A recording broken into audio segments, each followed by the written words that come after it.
put my child down. Sit Spotlight down. topic. I got to Class teach is them. in session.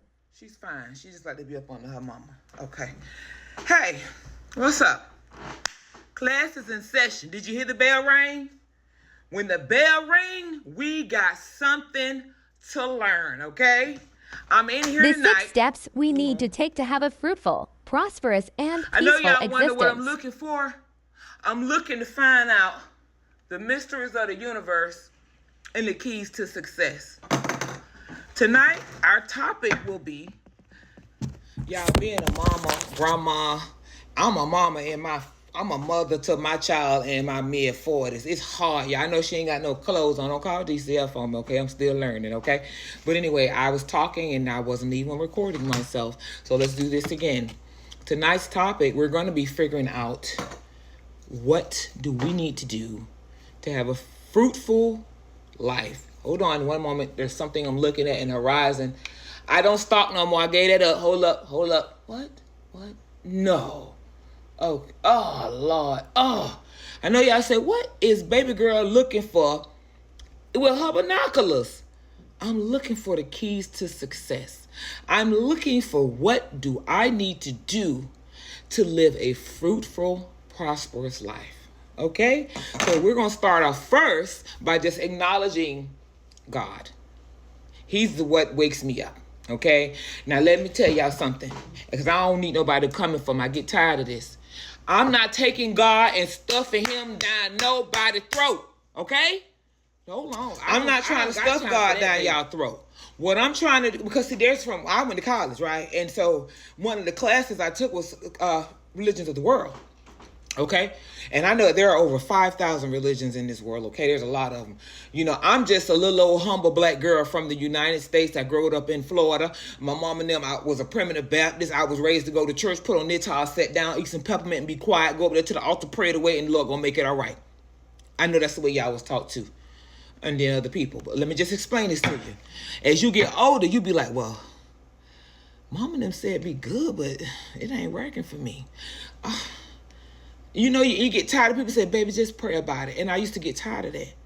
I did. I got tired of it. And I'm still tired of it. However, I'm learning more things about life.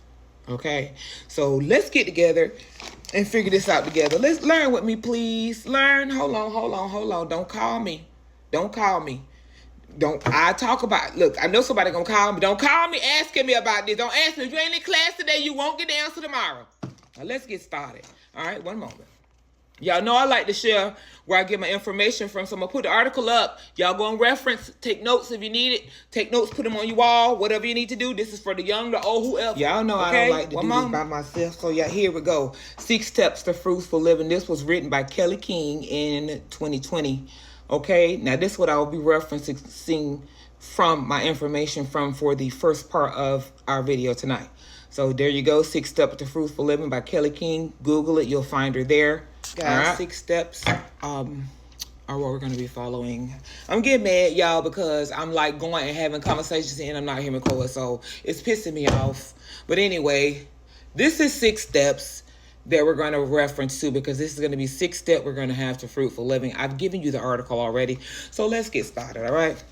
6 steps to fruitful living. A fruitful lifestyle is described as one marked by positive qualities, abundance, and making a lasting impact on others. It's not about material success alone, but rather about cultivating qualities like love, joy, peace, and patience, and using them to positively influence the life of those around you. Okay? The first step that we're going to take a look at is going to be receive, believe, achieve. Hear the word of God daily, believe it, and then act upon it. I'm going to say it again for the people in the back. Jermaine, sit down. I am talking. Receive, believe, achieve. Hear the word of God daily, believe it, and then act upon it. Now, what does that mean? It means that find yourself somehow, some way, a little bit of God somewhere, okay? This is not forcing God down nobody's throat. I'm not going to anybody opening their mouth at me. You're going to take this guy today. You got, No. This is all I'm going to tell you. You better get him. You better know him. Now, I told y'all that I went to college, all right? I know that there are over 5,000 religions in the world. I am just a little old southern black girl from the state of Florida. I was raised to put on stockings, go to church on Sundays, listen to the pastor, sit down, and you better do it. Okay? That's how I was raised. But no one prepared me for life. Okay? So I was told, you get your college degree, you get a man, you be good. That's not what happened to me. Instead, it was, oh, he cute. You meet a guy you like, you end up doing a little hanky-panky, out pops a baby, and then life starts, okay? Now, for me, I didn't know any of this. So I went from being happy, being a little girl, living my best life, to a mother. And then it was balancing work, life, mother, and relationships, okay? And along the way, without knowing how to do this thing, you can fall along the wayside. And I'm trying to prevent that from any of y'all because I don't want this to happen to y'all, okay? So now step one, we've already known, said we got to find somehow, find God. Find something to believe in. I ain't for the stuff God down nobody's throat because I got a friend that doesn't believe in him and I let him do his own thing. But this is what I tell you. Find something to believe in. But baby, let me tell you something. I'm working here at the end of my lifetime, job well done. I'm just telling you. Choose your pastors wisely, baby, because I'm telling you, some of y'all that ain't got God, it's showing. Hold on. Oh, I thought somebody said something outside, but I didn't see that. Okay, now, step 2, move beyond the past. Don't allow past attempts, failures, or fears to stop you from moving forward. What does that mean? When something happens to you, not necessarily let it go. Take the time to process that it happened to you. Give yourself the healing process and move on from it. Don't be out there doing all that tangling, fighting, and arguing and catching charges, baby. Let me tell you something. Some of y'all pretty girls get on my nerve. How can you be so pretty, but you want to fight? Baby, last night I did a whole spa treatment on my skin. I'm talking about steam in my face, roller derby in my face. Do you really think I'm finna let somebody hit me in my face? No. I go to the gym, I'm lifting weights and stuff and doing push-ups. Do you really think I'm finna let somebody punch me on my body? No. This body is made for loving, and that's what it's gonna do. And today, this body is gonna love all over you. I'm gonna tell you something. I don't play about myself. And today, since y'all in my family, I don't play about y'all.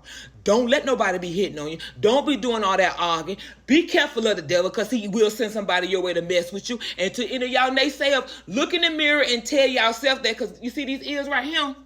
Neither one of them want to hear the shit you're trying to say. Okay, now we're going to reference Ephesians 2, 1-5. Ephesians 2, 1-3 reads, you were dead in your trespasses and sin in which you were previously lived according to the world, according to the ruler of the power of the air, the spirit, and now working in the disobedience. We too lived among them in our flesh. In our fleshly desires, carrying out the inclinations of our flesh and thoughts, and we were by nature children under wrath as to others. God saved us by sacrificing his son to us. He sent his son to walk among us and deal with the trials we face daily. Jesus walked the path before us. He allowed himself to be beaten, starved, dog-walked through town, hung on a cross, and persecuted for us. He was the blueprint.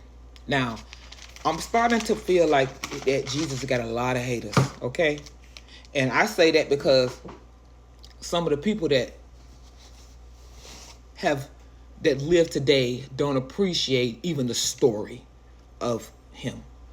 Meaning that you cannot believe in him, but doesn't it motivate you that someone actually came up with the idea and created that to motivate and inspire others? Just think about it. And if it bothers you, why does it bother you that other people are inspired and need something to believe in? Okay, this is going to be the end of video 1. We're going to move on to video 2.